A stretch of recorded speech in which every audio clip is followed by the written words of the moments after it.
acu nitwa Niyukuri Onesime nkabamvugira ubushikiranganje bw'ubudandaji gutwara abantu n'ibintu amahinguriro n'ingenzi nkuko mubishikirije ubushikiranganje bwarafashe nkama akamo kase Barundi kugira ngo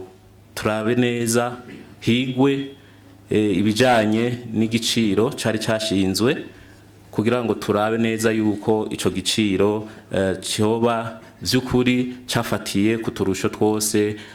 baba abadandaza bayikura hanze canke ihinguriro Sosumo risanzwe rihingura iyo sukari ngaha mu gihugu cacu twoba twarisunzwe. Umugwi rero warashizeweho ubu uriko urasozera ibikorwa vyo kwegeranya ivyo biharuro vyose. Uwo mugwi uzoca ushikiriza inzego zidukurira kugira ngo nazo ziheze zifata ingingo nkuko mwari muhejeje kubishikiriza igiciro hisunzwe ivyo vyose giheze gishingwe kandi kibe igiciro vy'ukuri kiza gifata mu gishira mu ngiro uwo mwitwarariko w'abene gihugu kandi kize cisunga utwo turusho twose eka n'utwigoro leta mvyeyi leta nkozi yama irikirakora ku munsi tabaciriyemwo nyimba atari banga mwotubwira ikiringo uwo mugwi wahawe kugira Abarundi bagira icize. Umugwi wasabwe gukora vuba bwango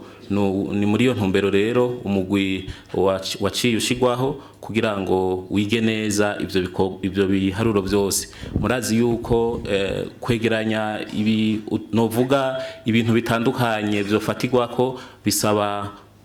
gushishoza neza kugira ngo vy'ukuri igiciro kizoza gishinzwe kize atari igiciro gica gisubirwamwo ubwo nyene ariko kibe ari igiciro kiza cafashwe neza kandi caharuwe neza kugira ngo ico giciro kizoshingwa kiba ari igiciro kiza vy'ukuri kije kuramira abene gihugu. Ntitwovuga rero ngo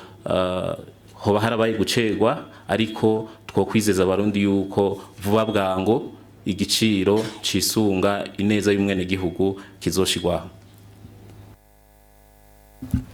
Arakoze mugenzanje yanyunganiye igikuru